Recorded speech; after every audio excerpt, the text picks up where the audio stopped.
Yes, yes, yes, yes, yes. Come on and give your girl a hand. I love that. That's Miss Stephanie Mills. And here I am. Hello there to all of my tea sippers out there. I am still basking in Monday's interview on Stephanie's birthday. So y'all have to just work with me, honey. Work with me. All of my tea sippers out there, I thank you so much for your love and your support. I know you have all of your crumpets and everything together because you know what time it is. It's time to dish tea, and you are dishing tea with Big Meat. Hey, babies. Thank you all for coming out and doing the thing with me, okay? Now, I'm going to get things started and continue on and continue on and continue on with bringing forth the joy. Like I said, I'm still basking, honey. Can you tell? Can you tell? March has really been good to me. This 40th birthday celebration, honey, has been absolutely fantastic. So I'm just very thankful. So if you're tuning in, listening by the computer, and you want to call in, and I'm sure you do today, this today's show is going to be called "Don't Come Out of a Bag" Wednesdays. We're going to change the name to on Wednesdays whenever we have the forum, honey. Called "Don't Come Out of a Bag Wednesdays." And we're going to have a bunch of red hot topics and red button issues today. So if you want to join in on the conversation, please call at 347-205-9183. Once again, 347-205-9183. I welcome you. I entertain all of your thoughts and your questions, comments, or concerns on the topics that we're going to have today, or if you have something that you want to talk about. Today, and anytime we do the open forum, honey, it's about you, the listener who have a voice. I want your voices to be heard. See, we can only do things and change things, honey, if you speak up and let it be known. Now, it's okay to disagree, because we're not all going to agree on the same things, but let's not be disagreeable, okay? So, and I'm saying that because the tea room is open for those of you who are over there. Please dish tea responsibly in the tea room, okay? I don't want y'all throwing apples and couches and things at your computer screens, honey. Again, it's okay to disagree, and it's okay to be passionate about a point. However, let's not be disagreeable, okay? So please dish your tea responsibly over there.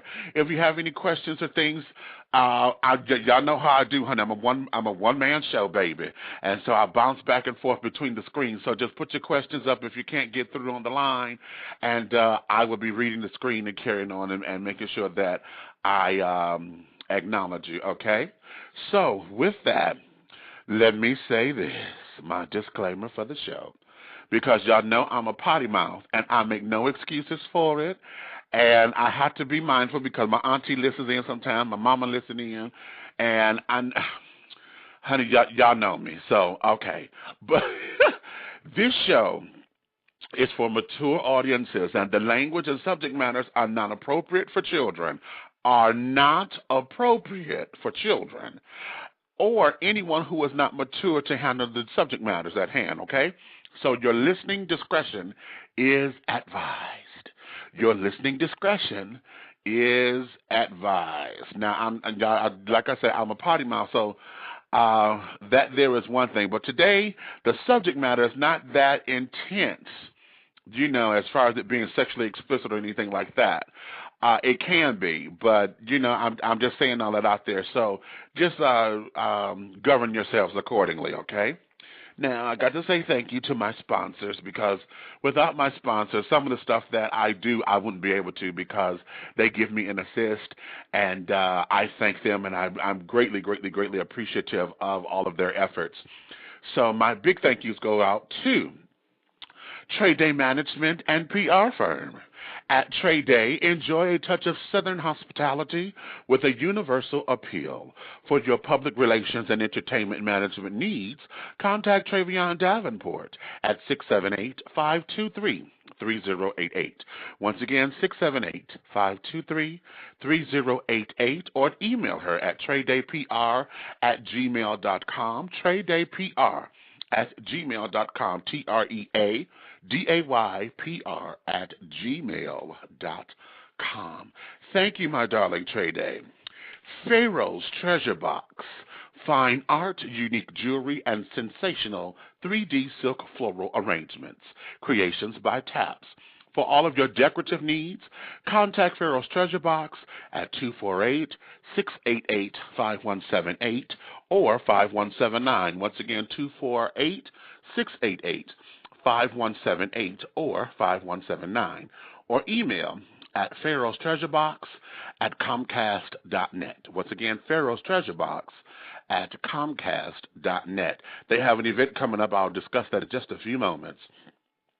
Parisian Wine Productions, music to lighten your spirits and lift your soul, specializing in gospel, inspirational house and dance music.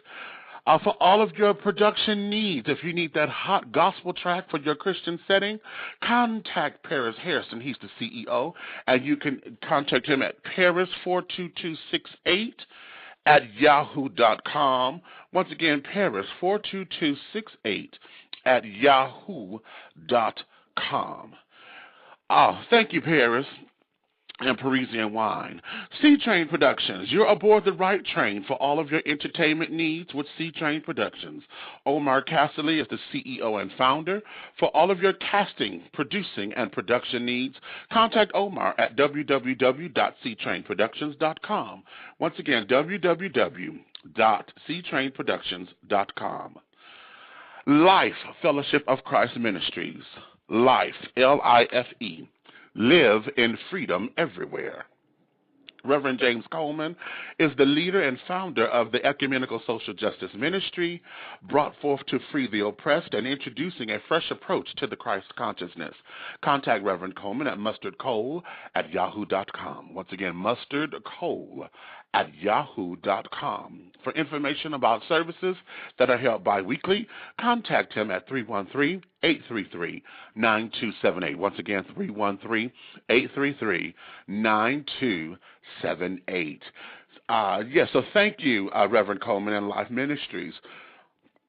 And that there, darling, are the list of my sponsors. If you would like to become a sponsor with Dishing Tea, all you have to do is email me with all of your information to dishingteawithbigmeech@gmail.com. That's dishingteawithbigmeech, all one word, and tea is like the drinking tea, T-E-A.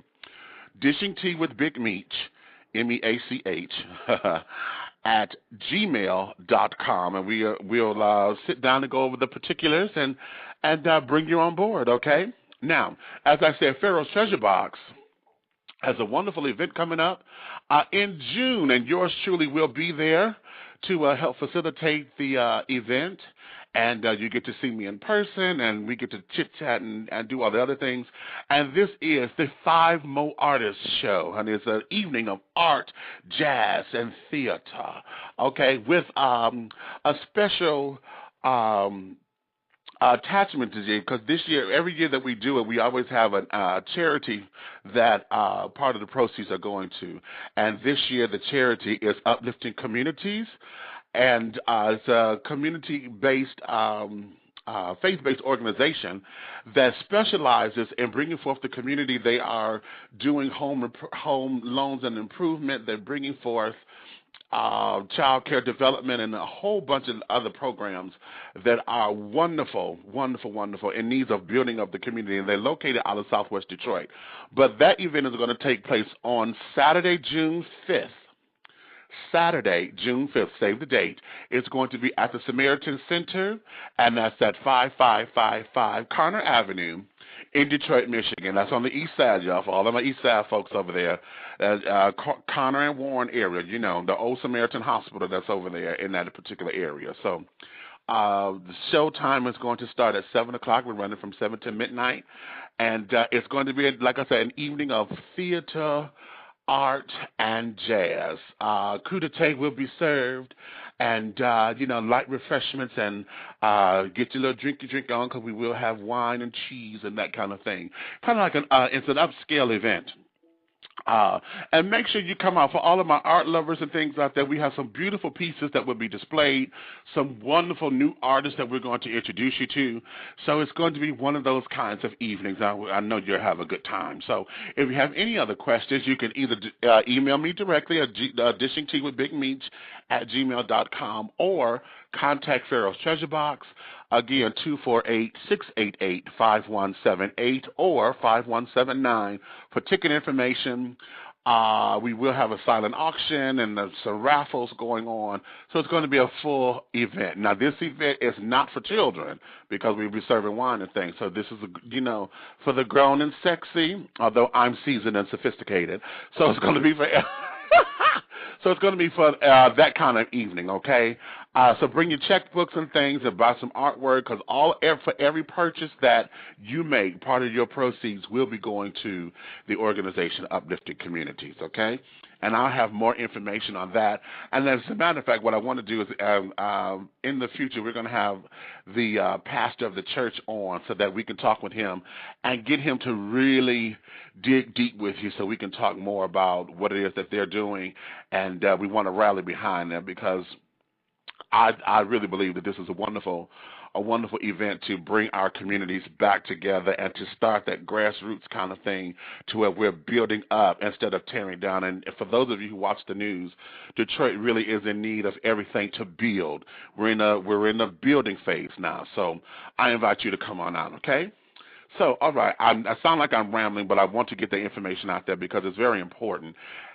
And in the times that we're in, honey, yes, we really need all of that, okay?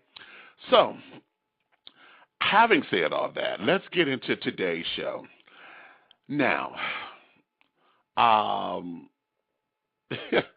it's been a trip, really, that what we've seen in the news, what has been all of our current topics in particular, and then we can dissect this any way you want to dissect it, and then we can introduce new topics. As a matter of fact, I just found one yesterday that I'm going to interject. And let me start with it while it's fresh on my mind. And that is, I was watching Good Morning America yesterday, okay? Actually, online, I came across the clip.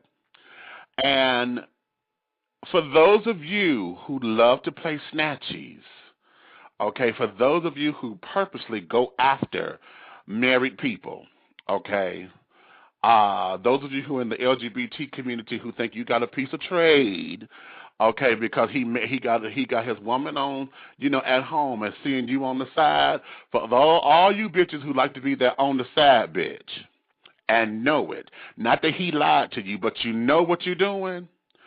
Well, this woman just sued the mistress of her husband for $9 million. The jury awarded her $9 million and found the mistress guilty of alienation of affection.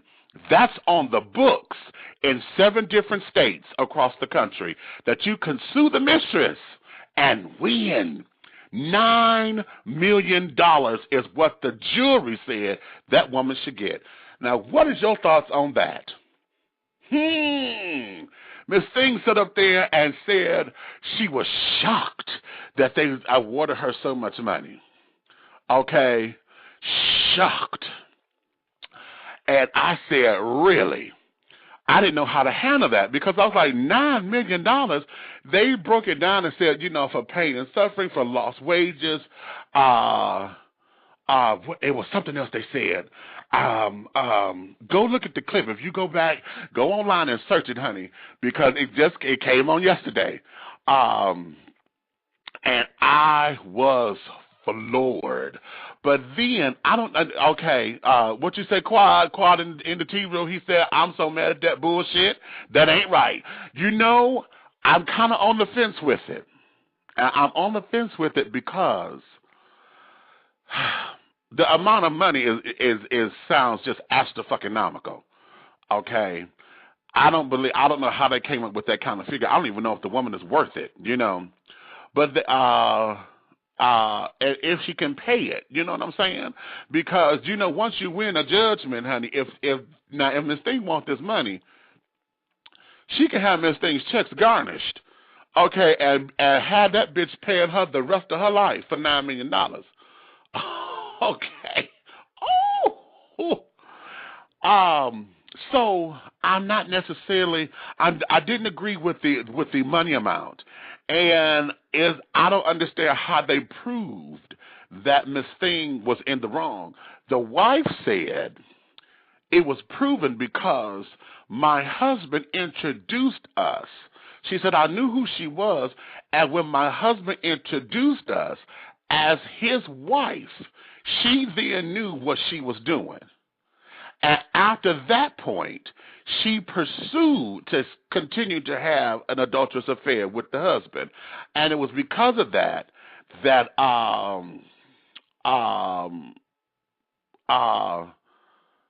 why she went after him. Okay, Quad says, my thing is that man made a vow, not the mistress. Why she got to pay? Because they proved that the woman was at fault because the woman kept pursuing it. Instead of cutting it off, instead of coming to the wife and saying, okay, look, your husband is this, and this, they said that she pursued it.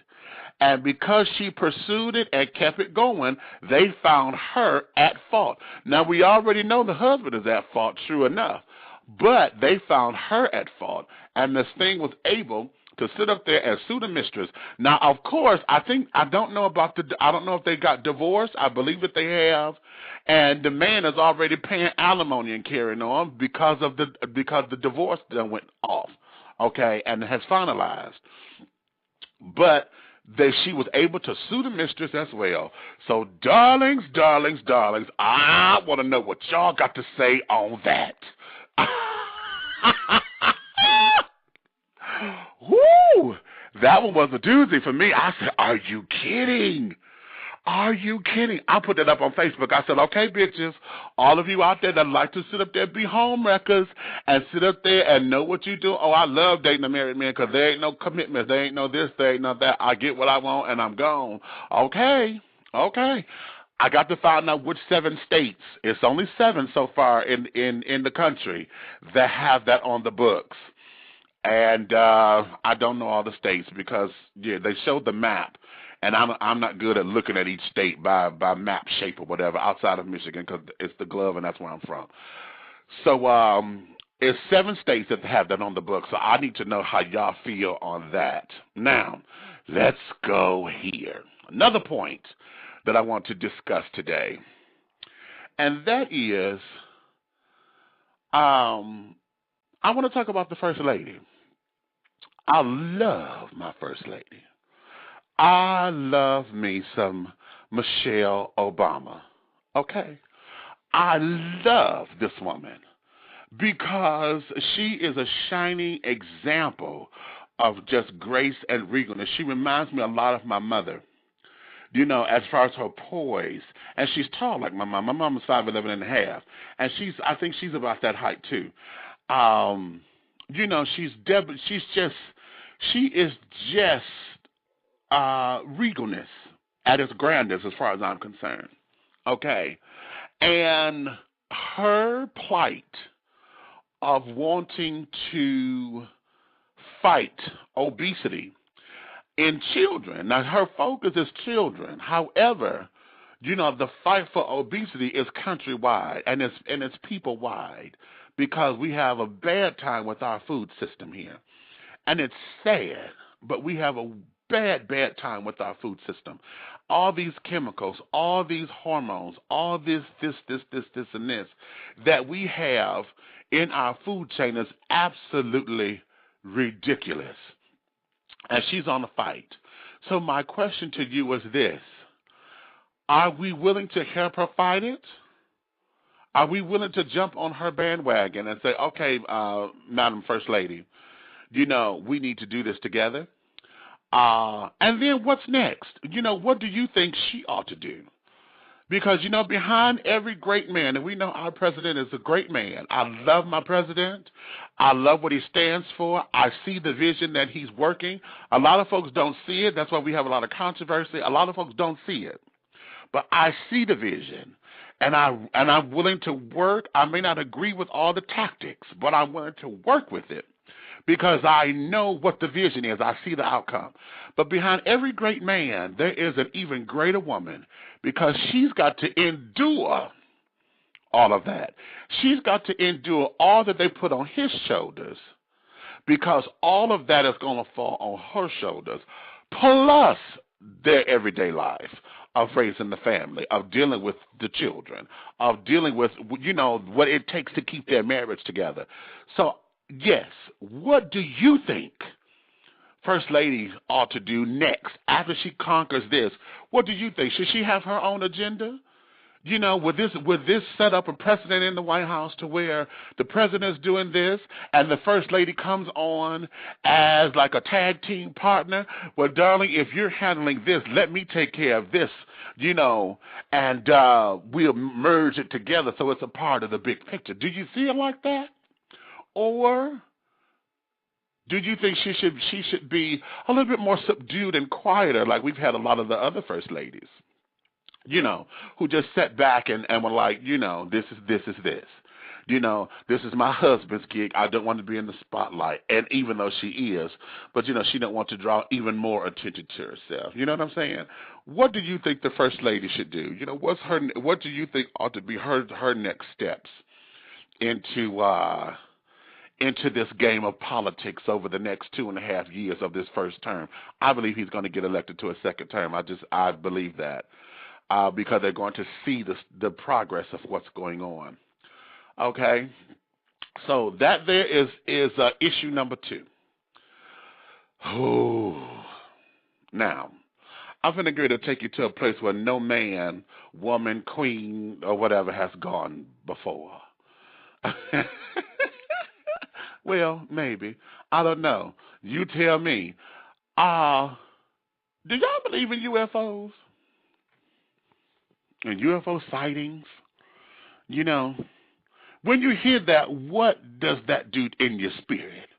Do you think folks are talking out the side of their neck? Do you think that all that space talk is just talk?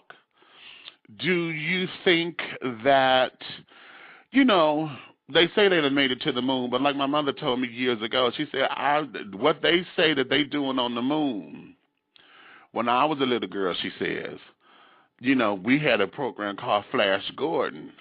And on Flash Gordon, they had like they was bouncing on the moon and stuff too. So what's the difference? Is this all a Hollywood thing and, they ain't really been there? Or what's the tea? Because it all looks the same to me. I said, Mama, that's very interesting. And now that we have technology and the movies done got better, television programs have gotten better, we seeing things and doing things a little bit differently and things, and it has the realistic feel.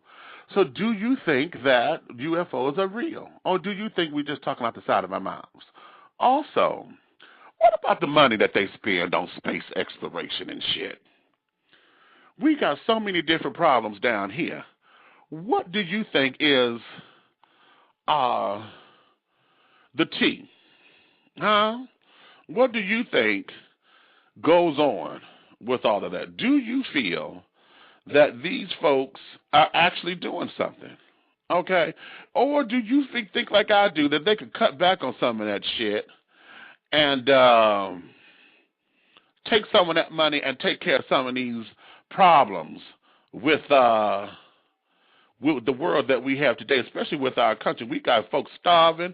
We got an educational system that's failing. So what do you think? Huh? Do you think we spending too much time in the space and in the heavens? Do you think that we are looking to make Star Trek a reality and the Jetsons a reality? Have you paid that any attention? All the stuff that happens in the cartoon, the Jetsons, and what was going on in Star Trek and carrying on, even now, Total Recall. Okay, they want to give us those machines now, the X-ray machines, when you're going through the airports and stuff now to scan your whole body, and this, that, and the other.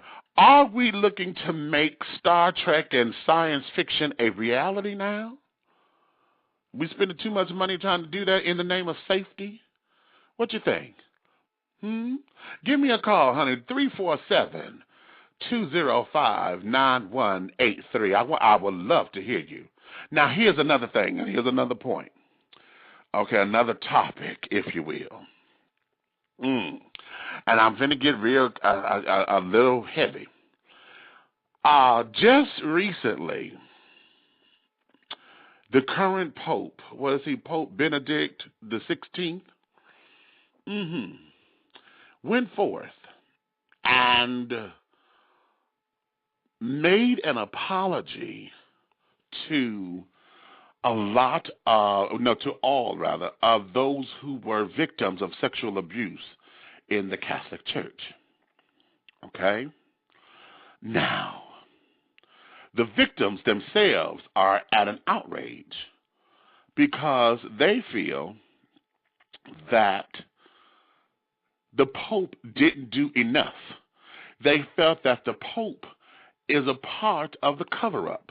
They feel that the Pope ought to have had stronger consequences and things against the perpetrators.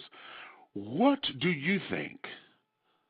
You know, the Catholic Church has been doing this whole idea with sexual abuse and sexual molestation between priests, particularly with little boys, because you hear this a lot, that it's mainly the little boys that get touched. It's some girls, but it's not a lot of girls. It's boys. Why? Why? The question was posed to me in a personal conversation. Where does it say in the Bible that in order to serve God or to be a priest, a Catholic priest, that you have to be celibate? Okay, what does that mean? Where does that come from? And if they were to do away with that celibacy clause, would that stop a lot of this sexual abuse from going on? Okay, who are my Catholics out there? I know I got Catholics out there listening. I need you to come on in and chime in on this one, honey, because I need to understand it. I don't know Catholicism because that wasn't my thing. I was looking into it, and it bores me, frankly, so it doesn't hold my attention. However, I want to hear from the Catholics out there. What do you think about all of this? Okay, nuns going up in here and taking this vow of chastity, okay, and going through what they go through in order to say, I'm serving God. And it's a huge sacrifice, you know, particularly when you're coming from an area, if you were already a sexually active being and your body knows what that kind of touch is. Because here's a dynamic that I don't think a lot of folks process. Once the body is introduced to that kind of pleasure, okay, the body then yearns for it. Okay, I want you to hear me now, because the body is designed for pleasure. Okay, sexual pleasure, the body is designed for it. That's why when children are abused, and I use that word harshly, when children are abused and their innocence is taken from them, okay, they then start to react because they know it felt good, and it's confusing because they don't know what it is. Kids don't know what that is. Okay? As we get older and start to process what that means, then all we know is that felt good. You know, and we want to do that again, or the body wants to be touched like that again. You know, in most instances, unless it was just harsh and cruel and destructive. Okay? But so in this particular instance, I remember years and years and years ago, there was an old talk show back on in Detroit called Kelly and Company. And they, John Kelly and his wife, Marilyn Turner, at the time, they had this group of folks on the talk show. And they were this particular group who made it no secret that they had sex with children. Okay, so they admitted to be pedophiles. And one of the guys on the show made a reference to saying that the kids wanted it. Okay, that they enjoy it, they want it. And he had disgusted the host so bad that he asked for them to get off the stage. Okay. And most folks, most of us would have said the same thing because we think that's ludicrous. Okay, that the child wants it. But like I said, the body is designed for pleasure. All they know is that it felt kind of good. It was a different sensation, and as molesters do, they titillate the senses to where it's supposed to feel good, so they can keep doing it because it's not to hurt you. So, tying all this into the Catholic Church again, if they rather, were to take away that clause, that vow or chastity or whatever, out of their vows of becoming priests and nuns, do you think that this sexual abuse will end? Because there's still new cases in this article. Because the folks over in Ireland are at a complete uproar over this, because there were brand new cases that have come forth where folks are saying, Father so-and-so molested me, Father so-and-so whatever. Okay, what needs to be done in that particular instance? How can we take that matter up and bring it to the forefront to where folks to understand, we can actually get a hold of this. I'm starting to get tongue-tied with it because I don't know how else to say it outside of how to deal with it. You know what I'm saying? How do I don't know if you will ever stop it, because people are going to be people, okay? But there are hundreds upon hundreds of thousands of men and people who have been abused at the hand of a priest out there. And to hear the Pope sit up there and say, I'm sorry, I don't know if that was a slap in the face to them or what. You know what I'm saying? And then here's another tidbit. One of the parishes that had brand new discoveries of sexual abuse happens to be the parish that his brother, the Pope's brother, is the diocese over. How about that? Okay. The Pope's brother, according to this article, and you could Google this now. Everything I'm telling y'all go look online, okay? Because I'm not gonna give y'all nothing that's hearsay or whatever. The article suggested that the diocese or the parish or whatever, where a lot of these new cases are coming from, comes from the parish that the Pope's brother is the diocese over. Interesting, huh? Interesting. And so, do you believe that it's a big? Do you believe that it's a big cover up? Do you believe that that something can be done about it? What should the payback be? Should they be awarded any kind of monetary compensation? Some form of reparations. What do you think? What do you think? Give me a call, 347-205-9183. Once you get into the call queue, press the number 1. Your hand will go up, and I can see you on my call board that you have something to say. But wow.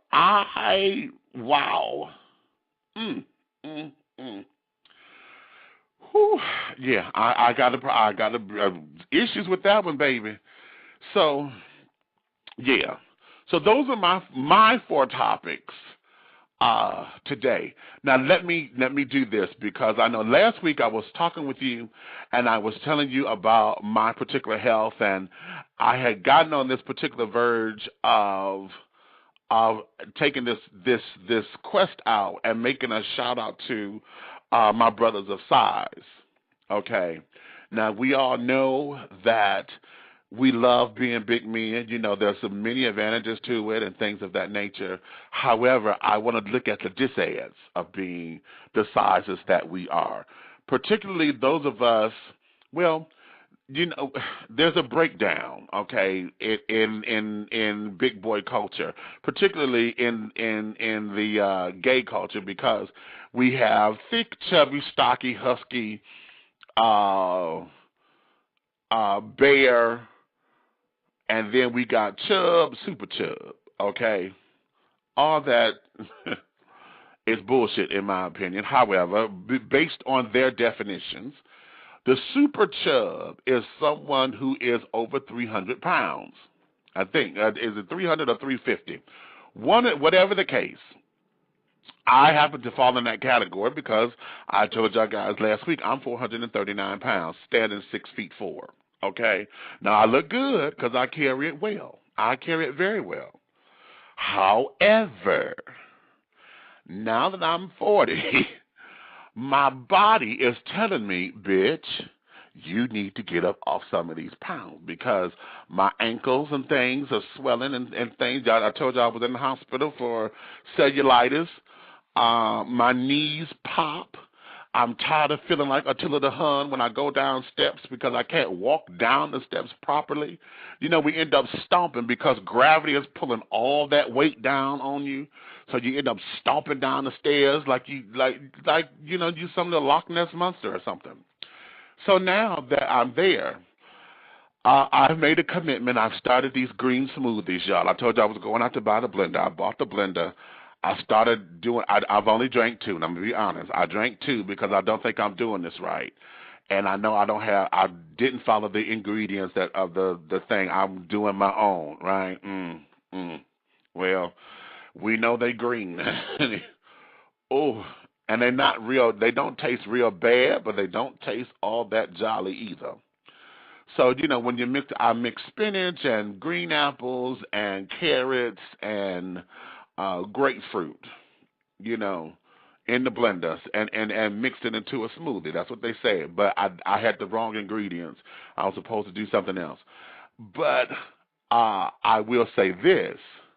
After drinking one, because it was liquefied, the nutrients, I can feel it almost instantly as it was going down, that my body was soaking in all of its properties. Okay, so I know that it will work if I get on the right regimen.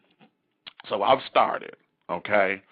Also with my progress, I'm still off work. My doctors wanted me to be off work until Saturday so I can finish the medicine. Knowing my boss like I know my boss, they're probably going to have me off Friday and Saturday, just bring me in Sunday, and then work me like a Hebrew slave twice removed for 10 days before my next off day. So, due to how the pay period works. So with that, I've just used up all of my sick days and the rest of my vacation time dealing with this being sick and ill. And that's why I'm coming forth with it, because that wasn't my plan for the rest of my sick days and my vacation. I want to do something else. I wanted to travel and do a little bit more. But I'm putting this out there for all of my big brothers again. Let's look at the health benefits of it. We're not trying to be skinny. I'm not saying get down to, the weight that you were when you graduated high school. If you believe you're supposed to be that way, then I'm not stopping you.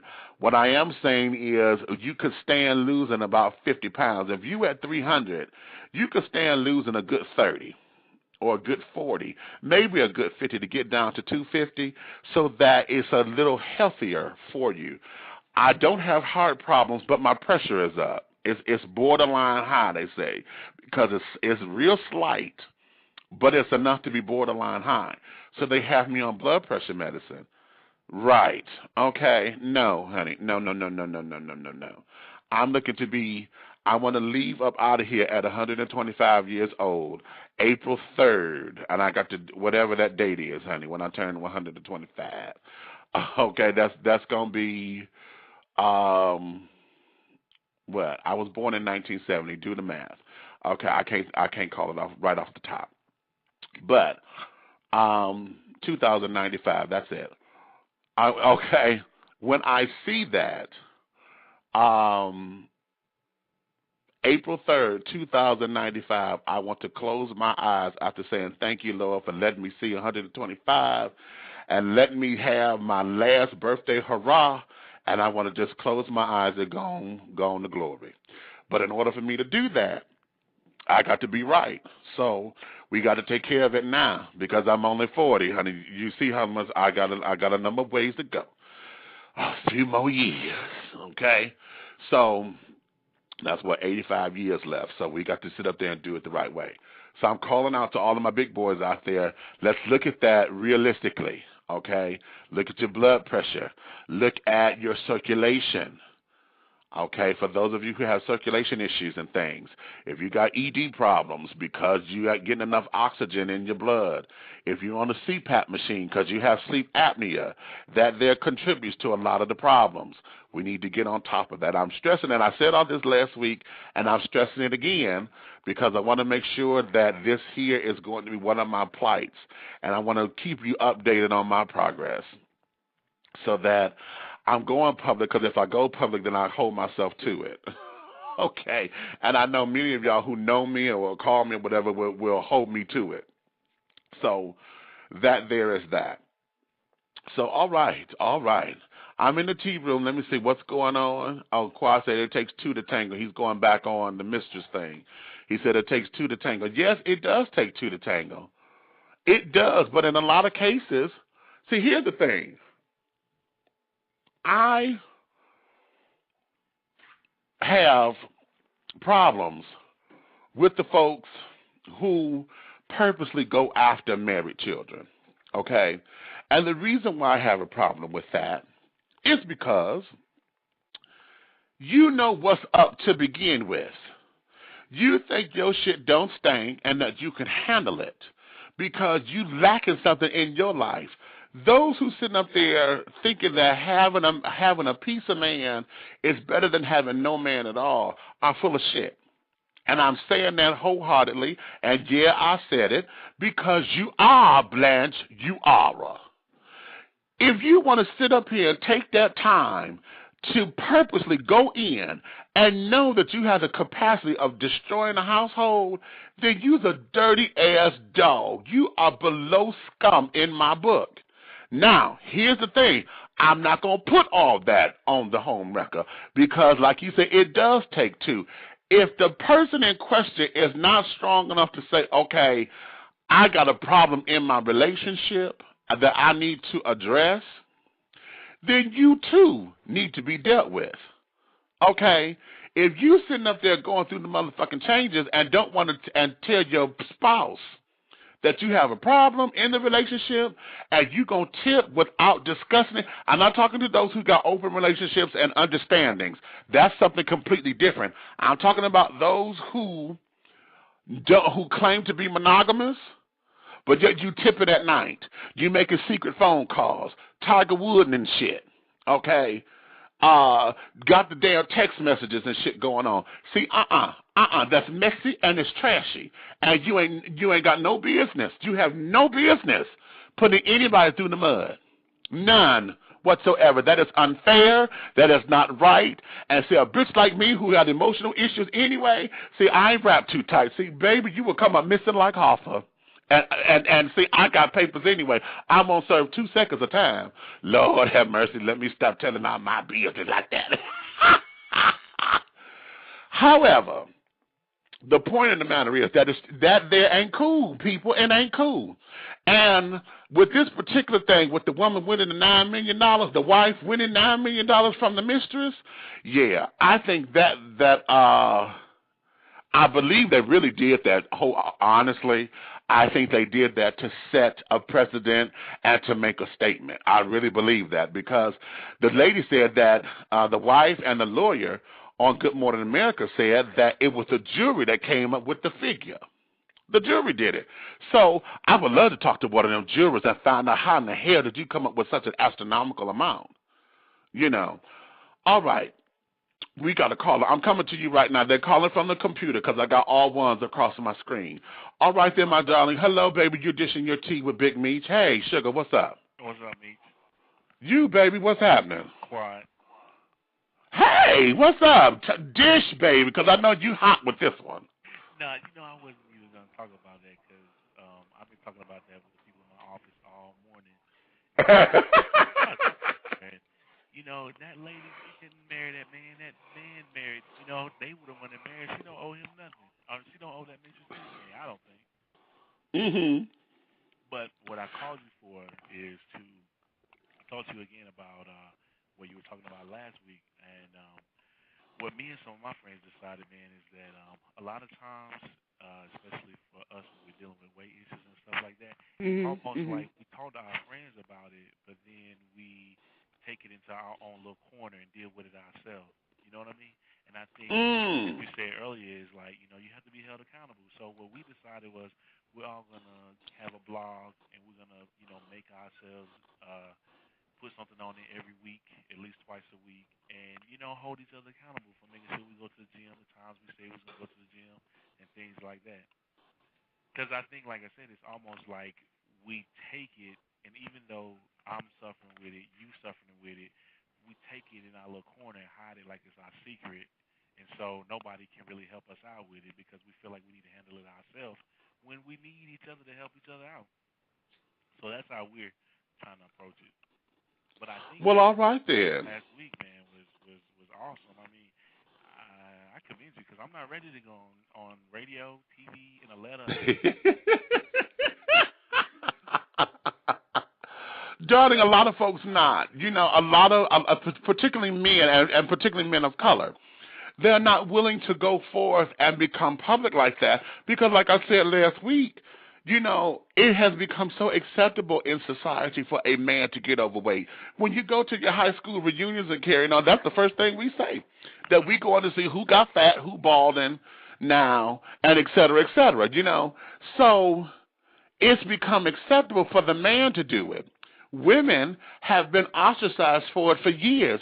They have babies and they gain a little baby fat or whatever that's hard to get rid of, and then they build on top of that. And women have been, they've been carrying that brunt of scrutiny for since women have become beautiful items, and have become the mark of beauty, because a lot of folks don't know when makeup was created. It was created for men, and then women just started wearing it, and now it's become a woman's thing. However, women have carried that brunt, and men don't want to come forth because, for whatever reasons, maybe out of embarrassment, out of whatever, And having said all that, now is the time, because we can't afford to be laxed on it. And another thing we have to do is stop having lip service, because a man will talk.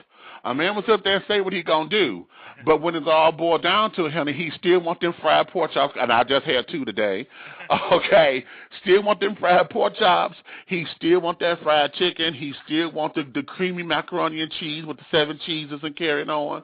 Okay, with all the butter, And yes, we know it tastes good and this, that, and the other, but we have got to learn how to do everything within reason.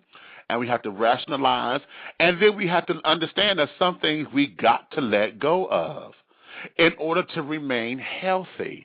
Because as we age, here, let's just put it like this. This body is not designed to last forever. It's not. It breaks down. It goes through all these changes. And what we do is that we end up doing more damage to it, and it breaks down quicker. And then the federal government ain't doing no better, because they putting all these chemicals and shit in the food, which helps break us down even quicker. So now what we have to do is get on the bandwagon and say, listen, I need to do what's best for me.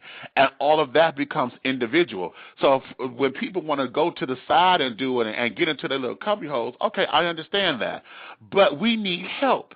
And a lot of us, we come from a society that says, pull yourself up by your bootstraps or whatever, and we get afraid to ask for help because we don't want to get ridiculed, and we become like children. And like before, kids are cruel, and adults are too, because they ain't nothing but grown-up kids, and they talk, they ridicule, they scandalize, and all of that, and nobody wants to go through it. So they would rather suffer in silence than to sit up there and take a stance.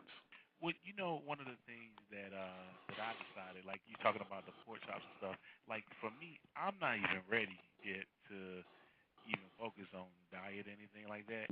Okay, now, how about that? Ain't that truth? Start right there. I love that.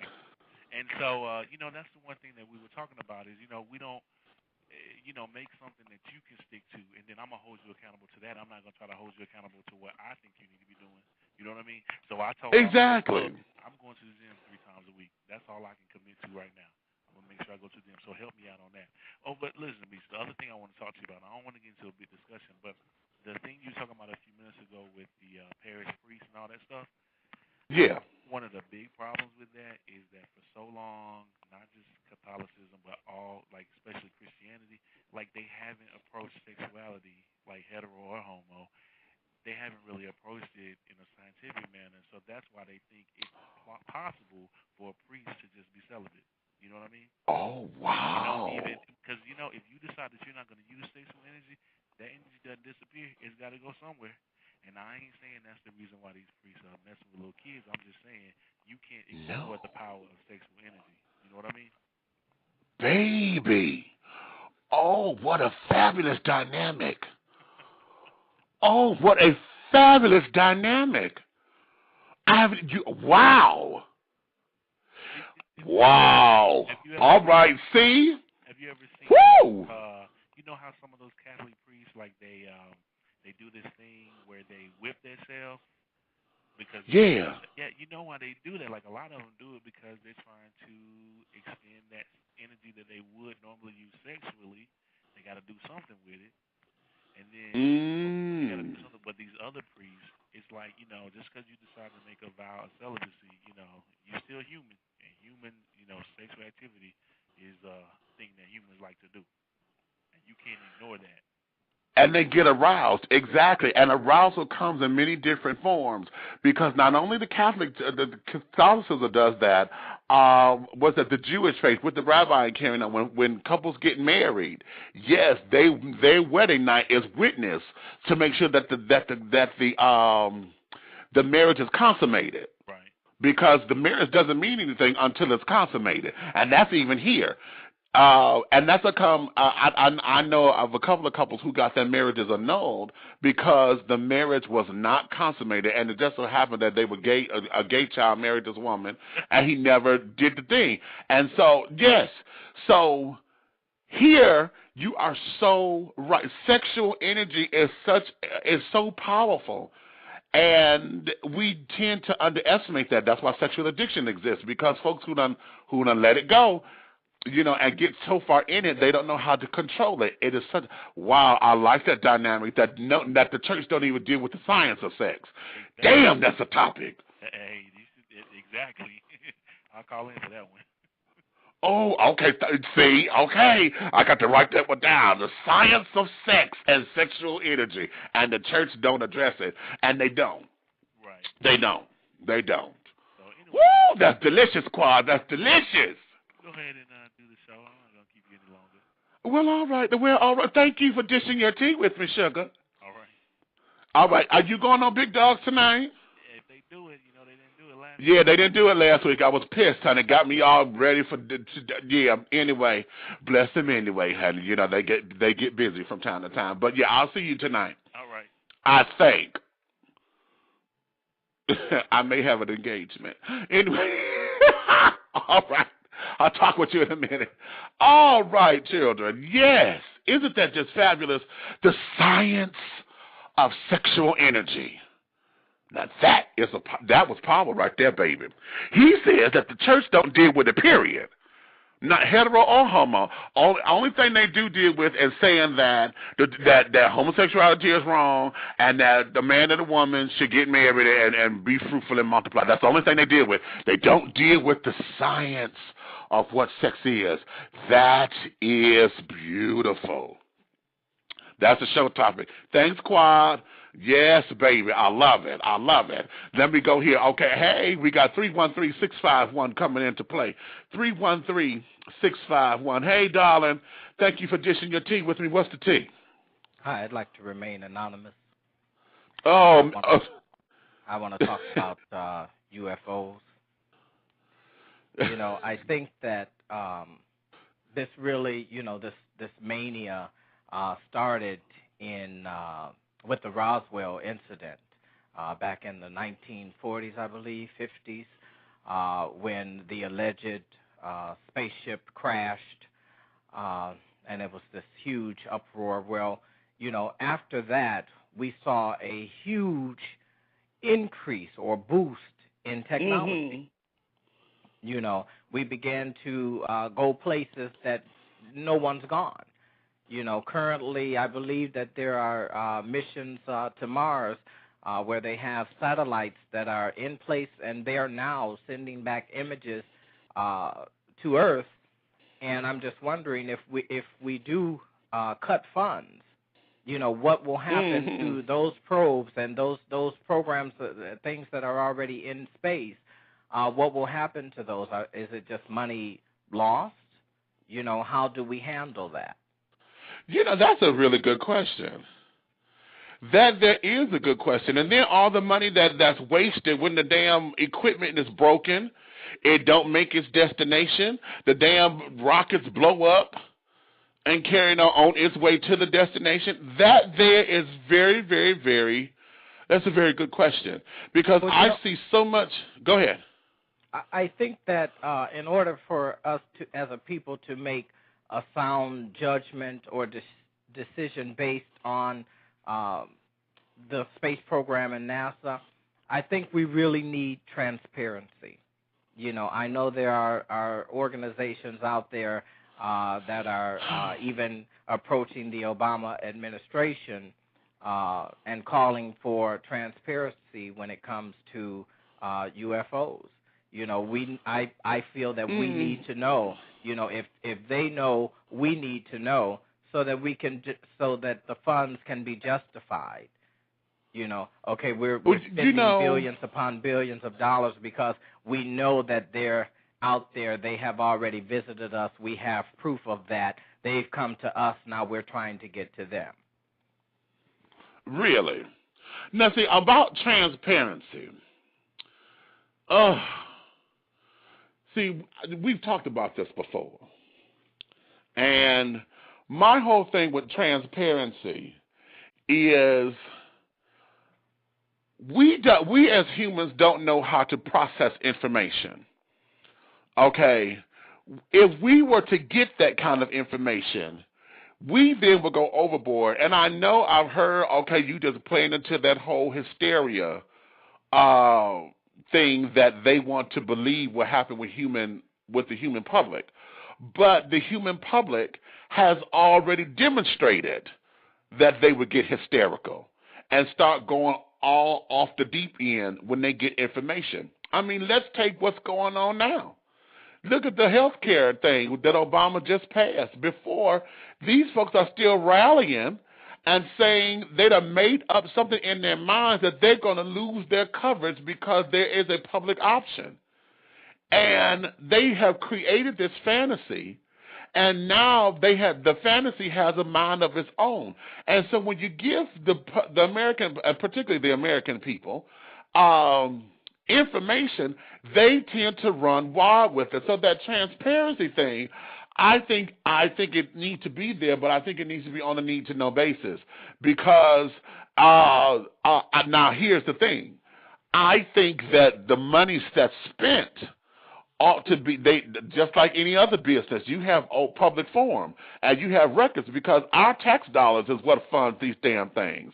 And I need to know how in the hell you spending my tax dollars when you sending up this $15 million rocket up here in the damn stratosphere. Is it so important to know how they're spending it or why? This is so important. Well, you know what? They're one and the same. I don't think you can put an importance on either one, because the whole idea is you done spent my damn money. As far as the why is concerned, the why is irrelevant if you can't explain to me, if you can't show me exactly where it's spent, and then have the explanation behind it. Because that's why they're one and the same. I think I just fucked up and contradicted myself just there, but they're one and the same, because if you spend it, you're gonna tell me why, okay? And the whole thing of it is, it needs to be open so that I can have questions. I need to see this in writing, okay? the government spent $1,700 on a hammer. You know, they did that on a news report one time. They're talking about how wasteful the government spends, and they went through and said they spent $1,700. Yeah. For what? You know, something that you can get for $25, you spend $1,700. I don't care who designed that damn tube bill. $1,700 for a piece of leather to wrap around my damn waist to hold a hammer does not require $1,700. Where in the hell is the rest of that damn money? Because I spent $25 for mine, so that means you got $1,600 and some change in your damn pocket somewhere. So the whole idea is we need to make them accountable for this and then explain to us the why. Now, they probably won't give us the real truth and say, okay, we're looking for Martians and carrying on. However, we need to understand what is going on. Now, but they need to give us the information in terms that won't sit there and freak us out. Because you know damn well if they say, oh, we done found a UFO and we done found extraterrestrials on another planet, here on the television screen, you see V done came back on. How coincidental is V coming back on on the TV? And then we got UFO sightings. We just had somebody somewhere just said that they just saw a UFO sighting, 2-3 days ago? Yeah, 2 or 3 days ago. They just saw UFO sightings, triangular-shaped lights in the sky and shit hovering over different places. And then they say that the U.S. government went up and told them, oh, those were just flares. Flares my ass. Okay, what kind of flares? Landing flares? That's what I don't understand. Why do they go running? Why are the police out there on the scene, fire department, everything, when these alleged ships crash or these things are seen, but the government is aware that it's a flare? You know, is this a test? You know, why are we on such a high alert when these things happen if it's not real, if it's just a flare?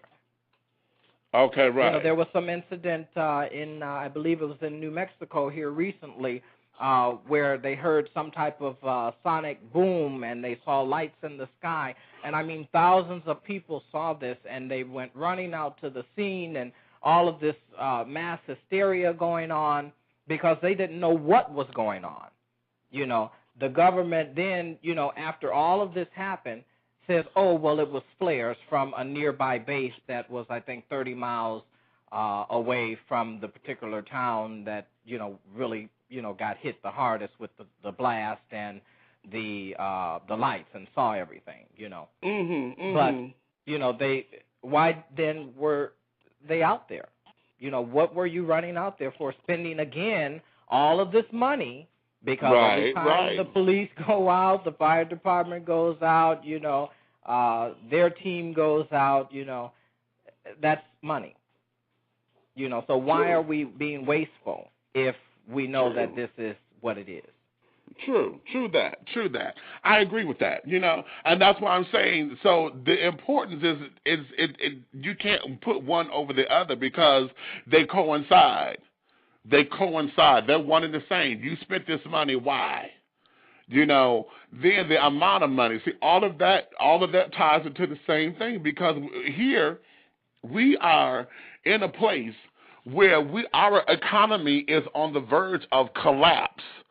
As a matter of fact, if you really want to know the truth, it has collapsed. Okay, maybe the first tier. Okay, we haven't toppled completely over, but we've collapsed. And in a time where we're looking for money and our president is getting hit with all this BS about, you know, they're talking about his particular kind of spending. And like he told the Republicans the other day, honey, when he had the meeting, he went to the House of Representatives and had a meeting with all Republicans. And he told them to their face, because they sat up there and asked him about his budget, and you did this and you done did that. He said, wait a minute. When I came into office, y'all was already at $8 million or whatever. He sat down and did them damn numbers of the deficit. He said, so this is what I inherited. I didn't come in with all this bullshit. Y'all knew because y'all were in control. Y'all knew this. So you ain't going to put this on me. Now, yes, in my time, I added this amount of money to it, but all of this ain't mine, and you're not going to slump me with all of this. So with all of that being said, this wasteful spending in this economy for programs that are just dumbfounded as far as I'm concerned, because we don't see the significance or the relevance of it. All I see now is you sending up rockets and things to find out if there's life on another planet and haven't even taken care of the one we're living on. Well, and I was going to bring that up. Do you think that the space program, NASA, that all of this is in place due to global warming? Do you well, think you know that they know that that we're destroying this particular planet, and we're doing this because we're trying to find someplace else to go so we can destroy that too? You know what? That's an interesting thought, and I won't say yes or no to that, because I will not. If you thought of that, then I'm sure the rocket scientists may have thought of that. Since they're supposed to be so intelligent. So I won't say yes or no. How I will say this. I think what it is they may have stumbled upon it because of the destruction, because we're too busy looking at this planet and in our haste and in our greediness and in our microwaveness to want to have everything now and quick and convenient, we have created such a monster, and now we didn't think of the repercussions behind it. Plastic is a wonderful tool. Plastic is lovely, okay? We're able to do a lot with plastic. However, that shit don't break down. It is not recyclable, or at least it wasn't. And now we got landfills upon landfills upon landfills of nothing but waste that is sitting up there corrupting and corroding the soil. And if it's corroding the soil, how can we plant anything to have a decent food crop? Okay, so they don't think about the long-term effects of everything. Just like Samoa said in Queens of Comedy, the motherfucking side effects. Okay, nobody thought about that. Okay, and now we're in a place to where either we're going to get it together, or humanity as we know it is going to kill itself off, and then the evolution process is going to start all over again. Because if you notice, whenever they send a rocket up, I don't care who it is, the United States, Russia, Germany, whenever they send a rocket up, haven't you noticed that within days after that rocket go up, when it go up and when it come back down, there's major catastrophe down here on Earth? Well, we have all kinds of tidal waves and floods.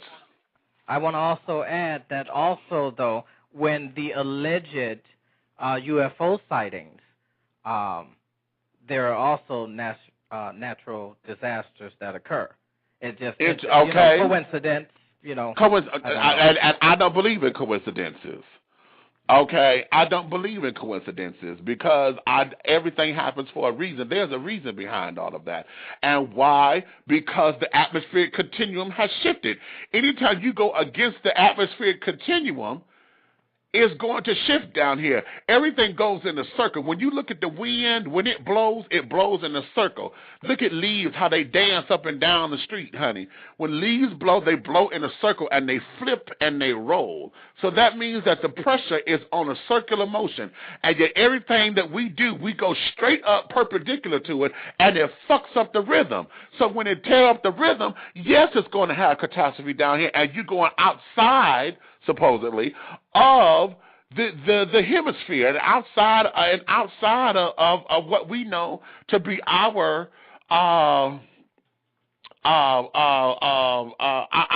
space. I can't think of the word that I want to say. It's not the hemisphere. Anyway, when we go outside of the earth and carrying on, yes, it's going to have repercussions because all of that disrupts the natural flow. It disrupts it.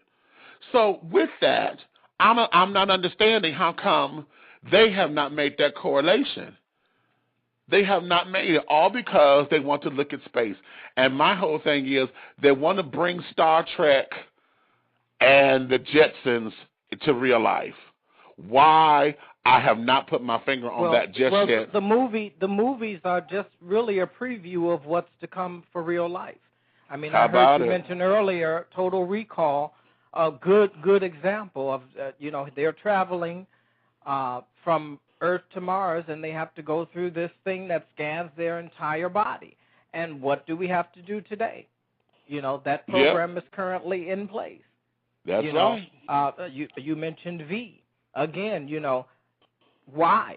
Why at this time? Are they preparing us for something? All of these movies that are coming out dealing with space. I mean, even the TV programs. And then where did that idea even come from? Gene Roddenberry, Star Trek. Right, going exactly. Back there. Where did it come from? Exactly. So I'm going to tell you this. These lights in the sky and these things being seen, they've been going on for hundreds of years. I'm going to tell you this. I'm going to tell you this. I'm going to tell you this. I'm going to tell you this. Everyone knows that the FCC has to approve everything that goes on television and that comes out in the movies. If they don't approve it, it does not get shown. And that means if they approved it, that means it's okay to tell the American people. And my whole belief has always been, if it's already this far to where you want to tell me that you've already made advances for some new shit that we don't know about yet. Now, my confirmation on that was in my psychology class.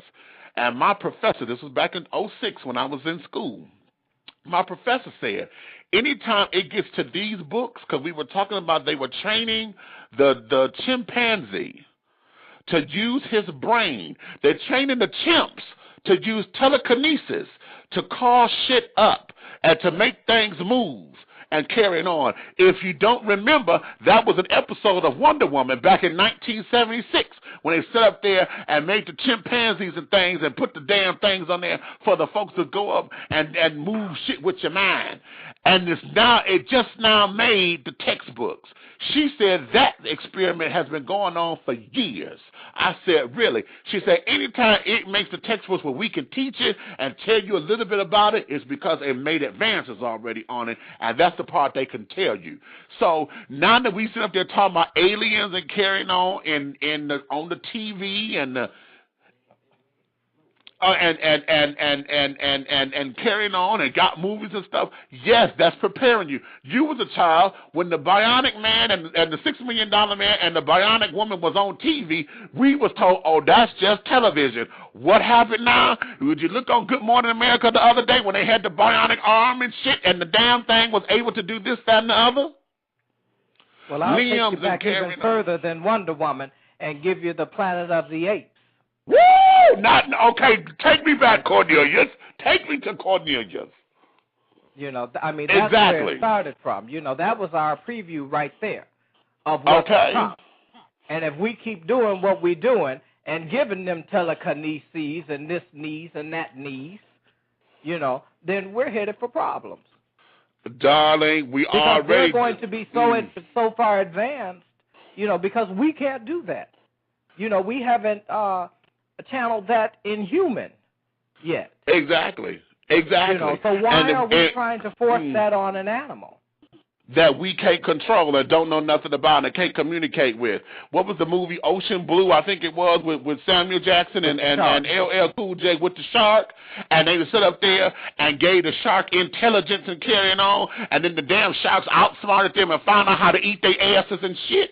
Yeah, okay, you want to play. And we just damn pawns. We're the pawns. See, this space thing, I'm telling you, this is a hot topic. A lot of folks don't want to discuss it because they don't think that it's real. A lot of folks come out of a bag and want to think that it is conspiracy theories. But, child, all you have to do is sit down and think. I don't care if it's a conspiracy theory or not. Think about it. All it takes is just common sense. Regardless of if it's a conspiracy theory, and if you think about it, it don't make sense to do this, and this. How in the hell are you going to look for life on another planet and you can't communicate with your neighbor next door?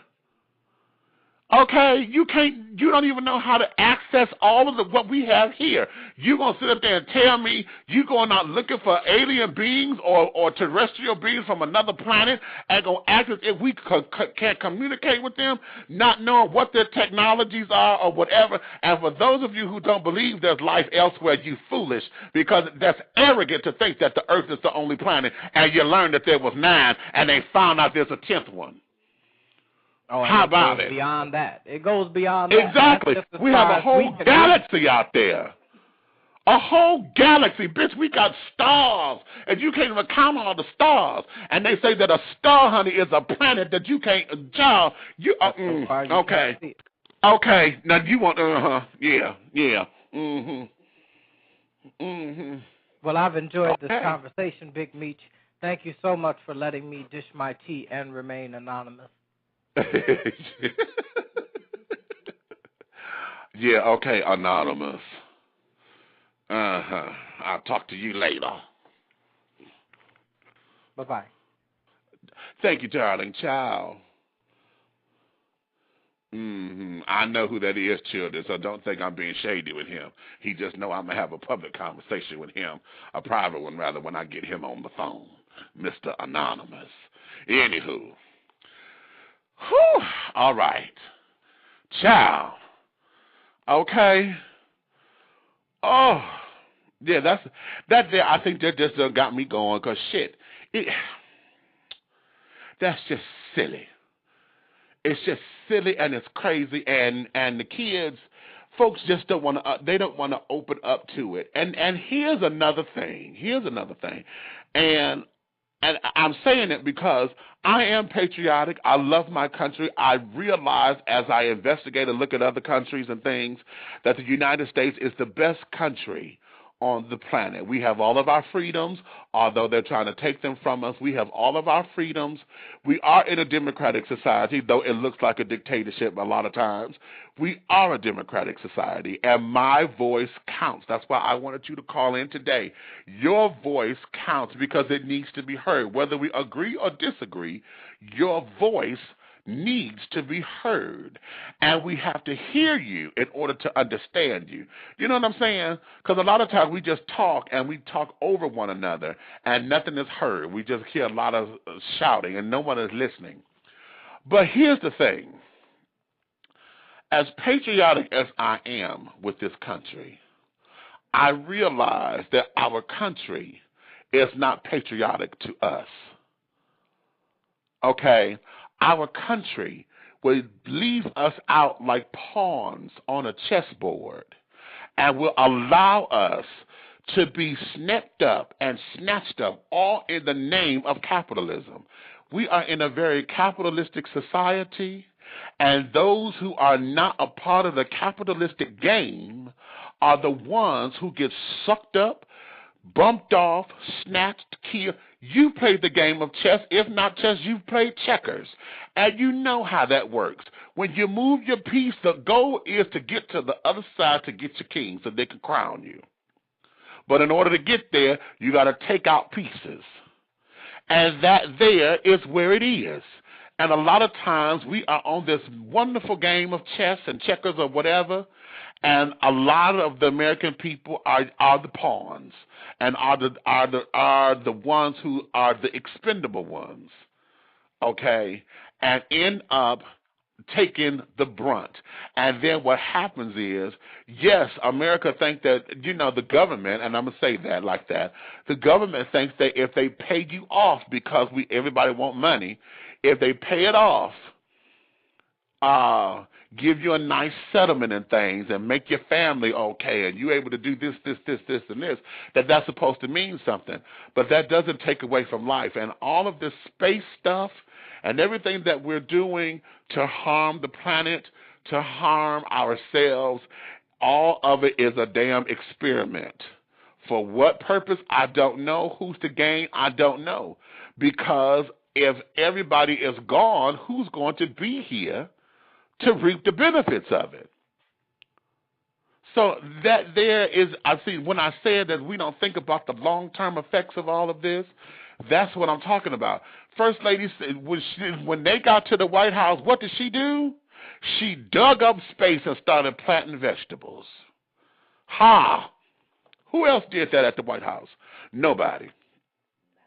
Okay, she stood up there and said, we need to get back to basics, understanding that we need fresh fruits and vegetables and things in order to nourish our bodies. Yes, it's hard work because you got to till that land. You got to go with the soil. You got to plant and tend to the crop and carry on. But when it's time for the harvest, it yields greatly. Okay, and you see the benefit and all of that. Okay, and that there is something that the government does not do with its people. We, the people, have got to make government work for us. We have to remember that democracy means that the government works for us. Not we work for the government. The government works for us. And that's the part that they don't get. Everybody hollering about the bill and carrying on. Well, we got this government. I don't want government in this. I don't want government in that. The government works for us. Damn it. We can't have a democratic society if we don't get that. Now, I think I just switched my topics, but I'm on a roll because I'm listening to myself talking, and I was on something, and I just switched up. But we're that there is where we are, and I really believe that a lot of times most of us don't get it, most of us don't understand it. I don't even think a lot of us care, you know. But that space thing, I'm telling you, is a hot button topic for me. That's a what the fuck moment, because there's too much money going up in a space program, and you can't sit up there and can't take care of Earth. You don't even know how the fuck to do down here, and you going to tell me that you're going to send shit up to the moon and find out if it's made of green cheese or not, and you got telescopes looking at Mars, and then you can look into see, like I said, they done found a 10th planet. They ain't even got a name for it yet, but they said, oh, we done found a 10th planet finally. After all these damn years when we learned there were 9 planets in the solar system, and now they done found a 10th one. Okay, what does that mean to us? Not a damn thing right now. How are we going to go to Pluto or Saturn or Uranus or Neptune and Earth is fucked up? But you discovered something. Okay, Christopher Columbus. Yeah, you discovered. Been there all the time. Yeah. Yeah. So, whoo. Oh, merciful God in heaven. Now, here's the thing. The science of sex. That was a very good one. I like that. The science of sex. That the church don't teach it one way or the other. They don't teach nothing about the science of it. I like that. That's going to be a topic that I'm going to bring up soon, because I want to research that just a little bit more and have an expert to come on. I think I need some kind of sexologist or something. Y'all email me at dishingtea@gmail.com. dishingtea@gmail.com, and tell me what you think on that, because church, we all know that the church don't talk about sex, period. They're scared to talk about HIV. They're scared to talk about this. Even the country's scared to talk about it, because the country believes that this is an abstinence only country. That's what they teach in the schools, abstinence only. How in the hell are you going to teach abstinence only, and yet we still got babies running around here? Babies coming every damn 2 minutes, yet you teaching abstinence only. That's a fucking lie.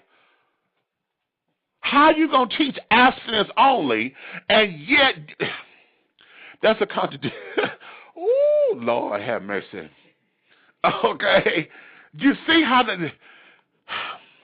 all of this just becomes a great, big, huge circle, because it starts to become foolish. It starts to become foolish when you think on it. So now, I'm going to leave it up to y'all. Okay? I'm going to leave it up to y'all. Y'all tell me. Okay? Now, we're down to, my timer just came in. I'm down to the last 90 seconds.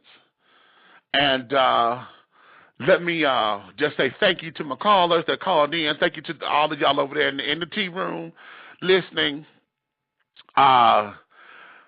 Yeah, remember, honey, like I said, don't come out of a bag Wednesdays, honey. Just don't come out of a bag on me with some okey doke shit. You know what I'm saying? That's just some okey doke nonsense. But all right, that's today's show, children. I want you to join me next week as we will bring to you Mr. Winston Bennett, ex-NBA player for I think he played for the Cavaliers. He's now the head coach at Mid-Continent University, excuse me. And he will be here to discuss him coming public with his sexual addiction, how his claim is that he averaged sleeping with 90 women in a month's time. You know, he admits to giving his wife 2 sexually transmitted diseases during that time, and his wife stayed with him, and they're still together today. So we're going to talk about that, and we're going to get real with it because I'm going to share my story of sexual addiction with him.